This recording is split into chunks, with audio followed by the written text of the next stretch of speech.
Hi, my name is Wissam. I was responsible for the timing of attendance of students, and I will demonstrate for you how it all worked.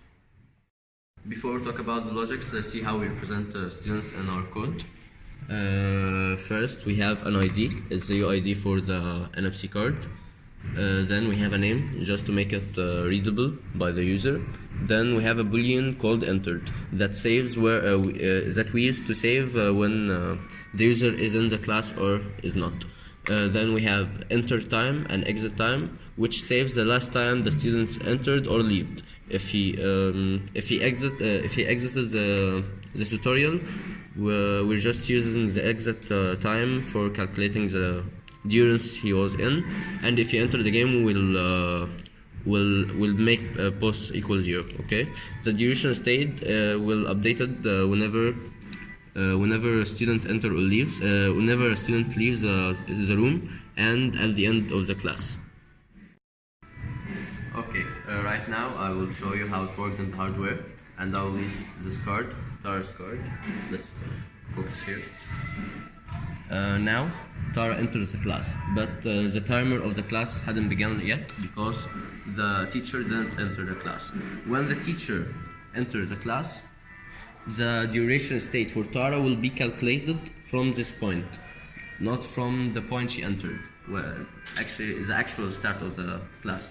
If she left again, this duration where she's out of the class won't be calculated this time. Where she enters again will update the enter time, and the duration state will be calculated from this point on. We'll wait until the class is finished.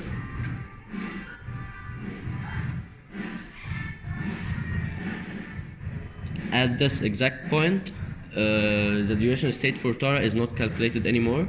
It won't be added. She's just in the class, but she's not attending the class. Her time won't be updated. So if she left right now, it doesn't that's not her actual exit time of the class. That's just the time she left the room. But the tutorial is her class time, her duration state will be from the duration she stayed in the class while the class was going on. Thank you. Hello guys, my name is Hana Wagdi, and I was responsible for the NFC reader in the project. In order for Wissam's part to work, we hard-coded the IDs of the teacher or the students. So when the card is swiped on the NFC, it is read and displayed on the LCD, and the IDs of the cards are checked if they are a teacher or a student. If the teacher was swiped, the class time will begin. If the student was checked through the NFC, his attendance will be recorded. Okay, let's look at the code. So here we save the ID in the following array, and in this if condition, we check if the student's ID is equal to the hard-coded ID in our code, so we can record his attendance. Hi, my name is Shadi Azuz. I was responsible for the smoke detector alarm system and opening and closing of the door, which was represented with an LED in our circuit. Here you can see the smoke detector connected to the positive voltage coming from the Arduino and to the ground, and also connected to the analog port coming from the smoke detector. Here you can see a buzzer that's connected to the ground and to an output port from the Arduino. Here you can also see two different LEDs. The red one represents the alarm system. It goes off when the smoke detector detects some smoke. And the green one represents the opening and closing of the door, either when a student or the teacher enters, or when the smoke detector detects some smoke. Now let's take a look at the code that manages the functionality of the smoke detector. Here we have a function that's entered inside the loop. It carries the analog signal coming from the smoke detector, from the analog port of the Arduino.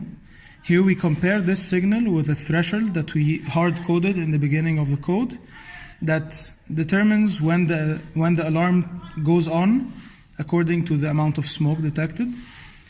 If we detect smoke, the red light and the buzzer will go on, and then the green light will also go on, representing the opening of the door.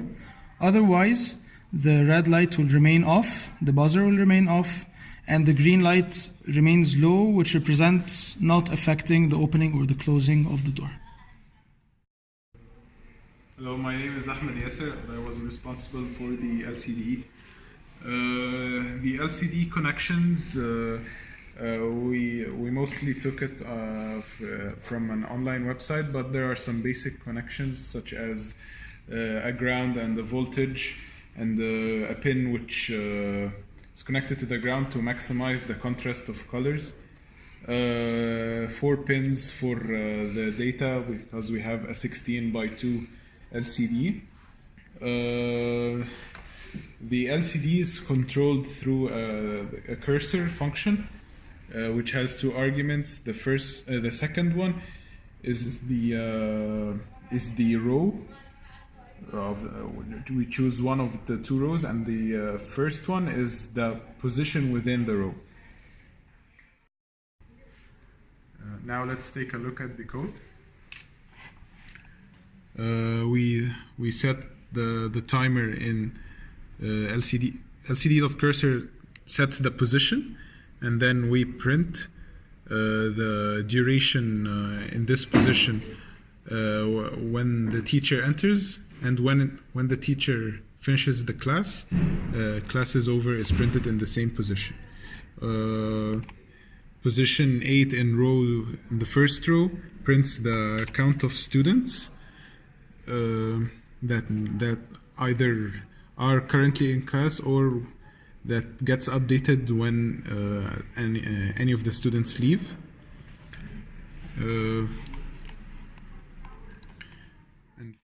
And finally, we print in the first row the second position. Starting from the second position, we print the name of the student that either enters or leaves from class. Hi, my name is Mahmoud Baha. I was responsible for the overall integration of all the components in the project. Okay, so we mainly begin by setting up all the components and initializing all the variables. That is done in the setup method in the code. Okay, so we initialize the students and add them to the data segment of the CodeShip, and then we set up all the necessary components like the NFC and the smoke sensor.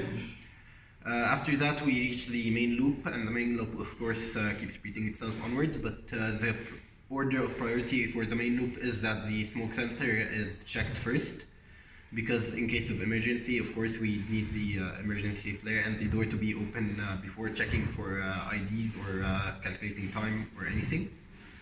After the smoke sensor is checked, if there is no fire and there is no smoke detected, we proceed on to check if the NFC has detected any card that is being swiped at the RFID by the RFIDs. If a card is swiped, then we open the door. If it's not, then nothing happens. After that, we continue on looping, checking the time for the class, whether it is over or not, or whether the teacher leaves or not. If the class is over, then we start printing out the people who have attended into the CSV file.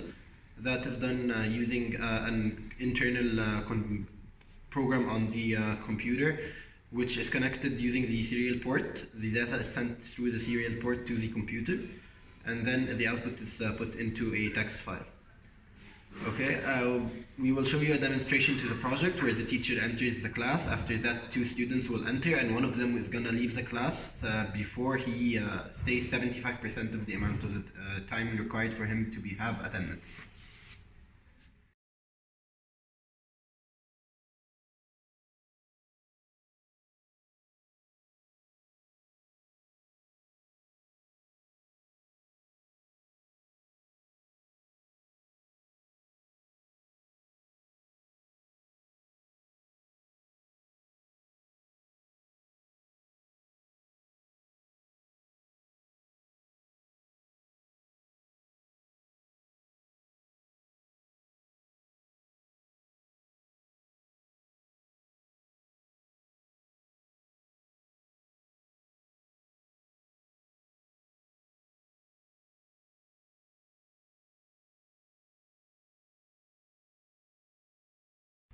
In the next clip, you'll see a demonstration of the fire alarm in action.